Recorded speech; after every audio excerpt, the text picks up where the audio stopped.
Welcome to Broken Bloom, a podcast about emotional atmosphere, human behavior, nervous systems, memory, and the hidden feelings attached to people, places, music, and experiences. I'm Laura, and this is a place where we think deeply out loud. I think children notice emotional atmosphere more than adults do. I remember being at the bus stop, waiting as a kid with my hand on the doorknob, just hoping that a car wouldn't drive by that looked like a kidnapper. Now, what does a kidnapper look like? Well, it would probably a white van, obviously, candy sticking out the window, guy with a beard, glasses, the usual. But then there would be some other people that would drive by, maybe just a little too slow. Maybe the hat was tilted just right. And I would think, oh shit, I better get inside because they're going to kidnap me. But do you know who I never felt that about? Those little old women who drive by in little Toyota Corollas. Never do I worry about those little grocery getters. So, as a child, we do, feel that emotional atmosphere a little bit more. And I think as we age, we lose that. But as a child, we explain it as like a weird feeling. And as an adult, a lot of people say intuition.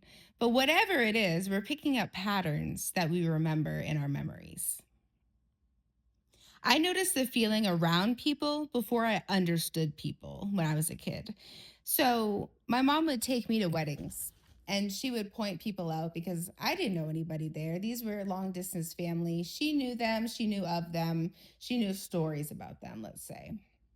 So she would point to someone and say, what is that person like?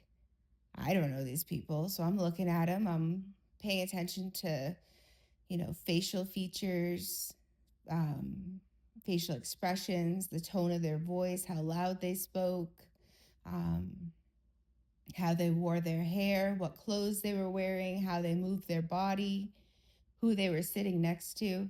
I just examined them. And a lot of times I would correlate them to like an animal. So, for instance, there was this one guy, and I said, he's a cowardly lion. And that's how I imagined it because I was thinking of Wizard of Oz. That's how I could explain it as a kid. He reminded me of a lion, someone calm, someone caring, someone courageous. And then there was another guy who I said reminded me of a slithery snake. I felt like he was someone who you had to watch, someone who would go behind your back, things like that. And both those people said, wow, you're right on both. She thought it was something mystical, but now we all know it's just emotional atmosphere and the feelings around people. One that really comes up for this is, if you're in your childhood home and you walk in and your mom and dad are sitting on the couch quietly, no TV on, and they're sitting with their hands in their lap, kind of sitting forward. We all know what that means. That means something serious is coming, right? Because we read the room. That's something that we do. Our nervous systems remember homes. So I remember going to my grandparents' house back when I was a kid, and the five senses are so real because I can still, when I think about walking into a house and how the floors kind of slanted, the floors creaked when you walked, nobody came in silently, and the house kind of shook a little. The house smelled like smoking, chlorine, pot roast, Pepsi. The lights were dim, the ACs were humming. People were bickering. Everything was negative and anger and defiance. And the TV was so loud. I wasn't used to any of this, but I can still remember it from when I was a kid because our five senses never forget. They're all stored in our memory. And as I was in this house as a kid, I just remember feeling different, like an outsider. So, something to think about. Some beautiful homes felt emotionally cold. So, when I was in middle school, I went to this girl's house, and her mom was a Mary Kay makeup artist. She was very well off. I believe she even won that pink little Cadillac or whatever they give away. Her dad was well off. Her older sister was super fancy, and so was she. And when I walked in the house, I said, good Lord. Everything was white. the couches, the rugs, the blankets, everything was white. So immediately I am like, hey, take off your shoes. This is a take off your shoes kind of house. You definitely don't want to leave any marks in this motherfucker. So I came in, I was quiet because I don't know, clean houses make me feel like I have to be quiet.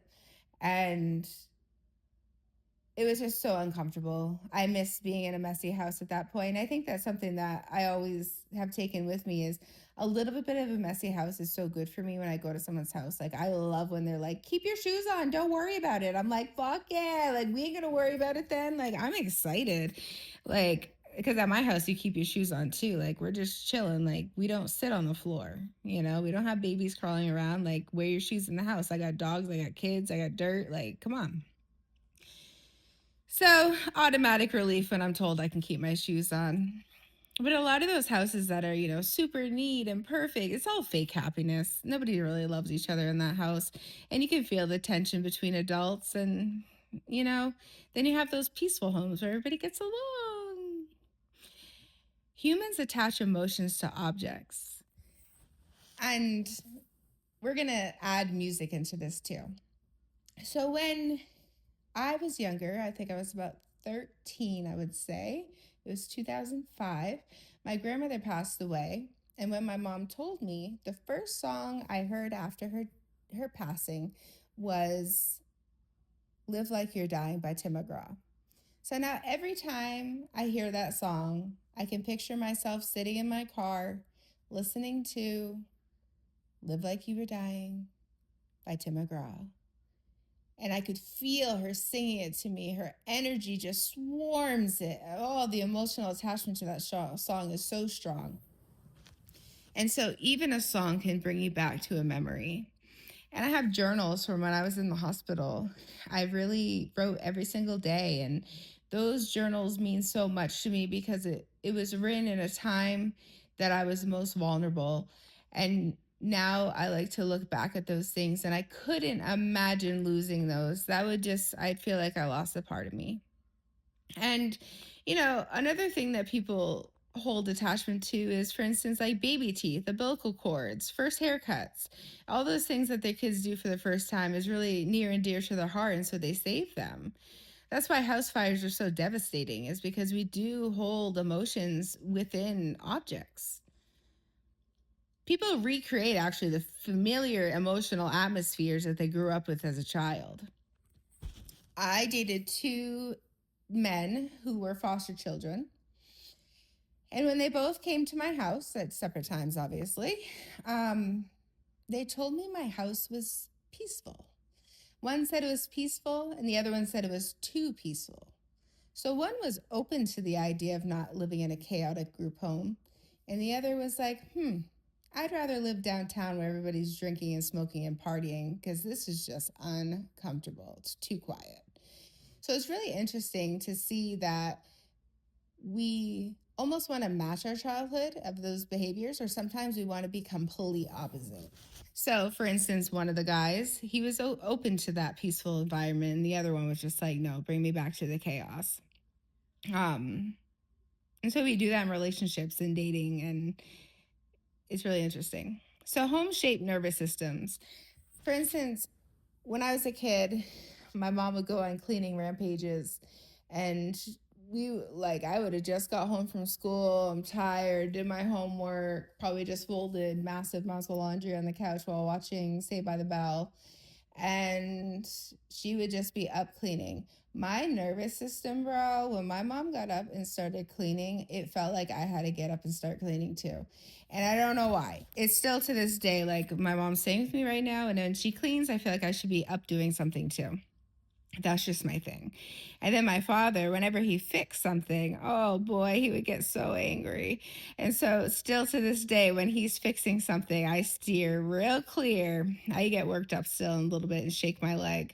So, my nervous system definitely was shaped by my home environment, but luckily, I had a pretty peaceful childhood, and that's why I can create the peace for my children today. So, home shaped nervous system shaped people. Thank you for spending time with me today. This is Broken Bloom.